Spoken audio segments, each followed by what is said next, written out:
Hi, my name's Jodelle. Welcome back to my channel. Today I'm going to be talking to you about the secret of winning at life. So let's jump into it. What's that secret sauce? What's that magic that's really gonna have me winning at life, no matter what that goal is, no matter what that looks like? Here it is. This is the key.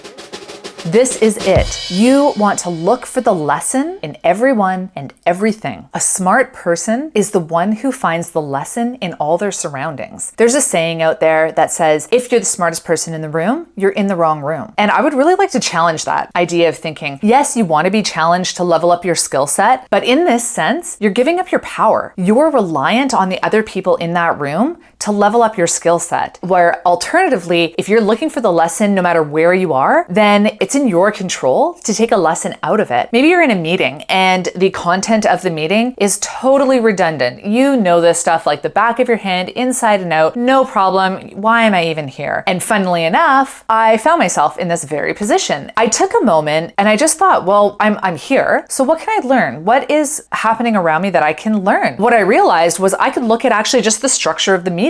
How were they hosting the meeting? What kind of PowerPoints were they using? What kind of presentation style did they use? Were they taking breaks? How engaged were they with the audience? Did they seem to be receptive to it? So I actually just looked at the structure of the meeting because I host so many meetings myself. I thought, here's a great opportunity to learn hands-on on how to host a really effective meeting with a really engaged audience. While the content itself didn't necessarily fill my bucket, I was able to fill my bucket in other ways. So by keeping this power in your own pocket, by looking for the lesson no matter what room you're in, you are then challenging yourself and every room, every interaction, because it becomes an opportunity for growth. And how empowering is that? If you look at every conversation you have, if you really look for the value that it brings to you, something that you can learn from it, something that makes you just ruminate over an idea, over a word even that they've used, that's when you get to move forward. That's when you get to have growth. By moving through the world this way, you are going to have more patience and you become a really keen observer of the world around you. And you become really aware at all the amazing lessons and all the amazing opportunities for growth that surround you every day. You're not going to get it right all the time. You're going to be impatient. You're going to forget sometimes. If you can really take that moment and pause when you have some of that negative self-talk happening, because the last thing you want to do is think that you're the smartest person in the room and that nobody has anything to teach you. That's on you. That's not on them. So get curious, spark your interest, and you never know. Maybe you'll spark the interest in someone else around you and they'll come back at some point and say, hey, you really motivated me. You really inspired me. We had such a great conversation. Maybe it didn't hold a ton of value for you, but maybe it held a lot for them. It's like planting little seeds, right? You don't know what's going to blossom out of any of these interactions. If you're already gaining some growth because you're wise enough to find the lesson in everything, then you've won in both cases. You've inspired somebody that might come full circle and inspire you back, or you've just learned a great lesson. I think one really great way to practice this is with active listening. So with active listening, you're listening to what they're sharing without thinking about how you're going to respond. And so by active listening, you're really receiving the information that they're telling you and you're mulling it over. You're actually thinking about the words that they're telling you in regards to them, not in regards to yourself and like what story you might have that's relatable and that sort of thing. By paying attention and really listening, you're creating a really great space for them to be able to share more and maybe open up a little more. The more comfortable people are around you, the more they tend to open up. And that's where the good stuff is, where that relatability is, those relatable life stories. So become a keen observer. And remember, you don't want to think you're the smartest person in the room. The smartest person is the one who sees the value in their environment, regardless of the environment. Thanks very much for watching. I hope this helped put a little spin, a little different perspective on kind of an old idea. So if you liked what you saw and you like me, then sub if you love, and I will catch you in another video. Thanks for watching. Bye.